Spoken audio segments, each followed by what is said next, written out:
The most selfish creature on the planet is a baby. And the baby didn't have to be taught that. The baby wants what they want when they want. They don't care if you haven't gotten any sleep. You know, they don't care that you have work to do. They don't care that you have things more important than giving them your bottle and changing their dirty diapers. They want what they want now, yesterday, right? Now, that selfishness is not because of the devil. You see what I'm saying? We were born in sin, shaped in iniquity. The Bible says that our hearts are deceitfully wicked. Who can understand it? So the devil has nothing to do with that. And the thing about it is, though, that selfishness does not go away in time. It just kind of shifts. So think about a group of kids, and they're sitting around the table, and there's this pizza in the middle.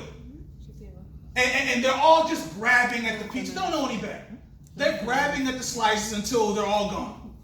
Well, now when you get a little bit older, you know it's rude to grab. So all the adults are sitting around the table, around that piece of pizza, and they get to the last slice. Everybody wants to grab it, but they know it's rude. So they say, hey, you have it. Hey, you have it. You have it. Right? Just to be polite. But inside, everyone's like, please say no because I want that last piece of pizza. So that selfishness does not go anywhere at all. You know? So from the age of a baby, you don't have to teach that toddler how to throw a tantrum. You don't have to teach them how to be bad, how to be disrespectful, how to talk back to teachers. They know that. So the devil is not implanting sin in us. He is basically fanning the flames at what already exists. Right. So when we blame the devil, we are taking away the fact that we have this marvelous power of choice that we have to use for the glory of God. Now imagine it's pouring rain outside, torrential rain, and you decide to go outside without a coat, without boots, and you get wet. Do you blame the rain for that? No. Do you blame your boots for that or your coat? No, you are to blame because you decided to go outside the protection of the roof, decided to go out without the proper clothes, without the proper equipment.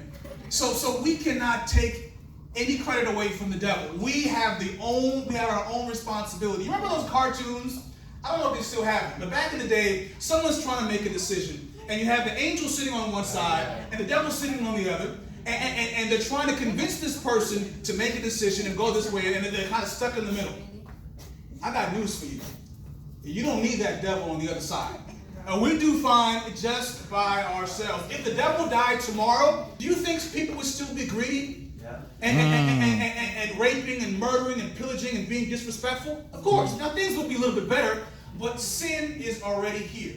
So let's grasp on to the ultimate choice, which the Bible describes, I have put before you life and death.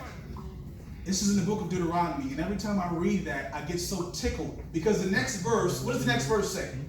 Choose life and not death.